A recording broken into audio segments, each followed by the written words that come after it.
Mas pinalawak pa ng pamahalaan ang pamamahagi ng cash relief assistance sa mga PUV driver sa harap ng walang preno na taas presyo sa petrolyo. Sa katunayan, umarangkada na ang distribusyon ng tulong pinansyal sa tricycle driver sa labas ng Metro Manila.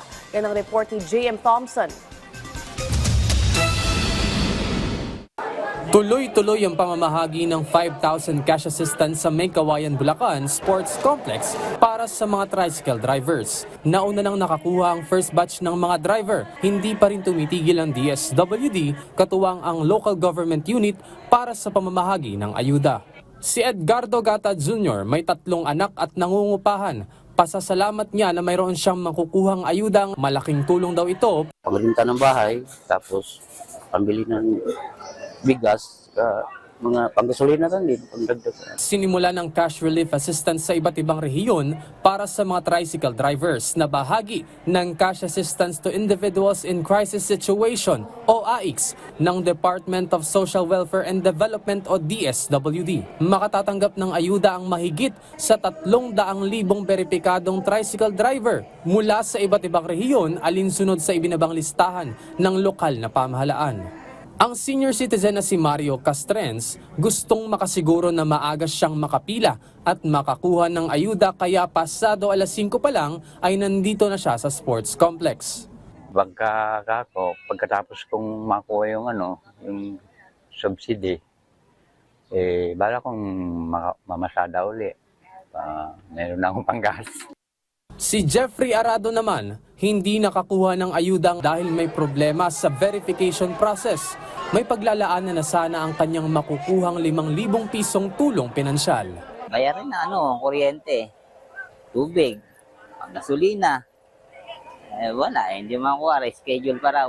Mali yung birthday, 1980 sa payroll, 1981 ako. Reschedule, hintayin na lang daw itawag ng barangay. Payo ng DSWD, bago pumunta sa mga payout sites, siguraduhin na dala-dala ang mga kinakailangang dokumento gaya ng valid driver's license at photocopy nito. Kung sakali naman na magkaproblema ang iyong pangalan, bukas ang helpdesk para tugunan ito. Dumating din si May Kawayan, Bulacan Mayor Henry Villarica para personal na tingnan ang kasalukuyang sitwasyon ng payout. Sabi niya, bago pa ang pamamahagi, napaghandaan na nila at nasalang mabuti ang isinumiting listahan. Yung mga problemang yan, pangkaraniwan na talaga nangyayari, pero yan ay maaagapan natin, inaayos natin ang ating listahan at kung may pagkukulang man, kung mayroong mali, ma-spelling o kaya yung tinatawag na middle name o kaya minsan may junior, minsan naman walang junior, lahat yan tutugunan natin. Samantala, matatandaang wala pa ring preno sa pagtaas ng presyo ng produktong petrolyo, lalo na sa diesel sa ilang gasolinahan. Ngayong linggo, pumalo na sa 5.40 pesos ang itinaas ng presyo ng gasolina kada litro, habang ang kerosene ay tumaas ng 8.10 pesos ang kada litro at ang diesel na aabot sa 18.60 pesos ang itinaas kada litro. Patuloy namang pinaiigting ng pamahalaan ang pagbabantay sa mga nag-hoarding at profiteering upang masiguro ang patas na pagbili ng produktong petrolyo. Ayon sa DSWD Assistant Secretary Irene Dumlao, magkakaroon ng special payout para sa mga PUV drivers na hindi nakakuha ng ayudang pinansyal sa NCR dahil hindi nakasama sa unang listahan. Para sa mga tricycle drivers dito po sa Kamaynilaan, ang special payout ay gagawin sa April 13.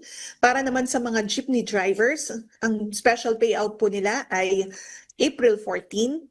Para naman sa mga TNVS drivers, April 15. Para naman sa mga MC taxi at service delivery riders, ang special payout po nila dito sa National Capital Region ay gagawin naman from April 17 to 19. J.M. Thompson para sa Pambansang TV sa Bagong Pilipinas.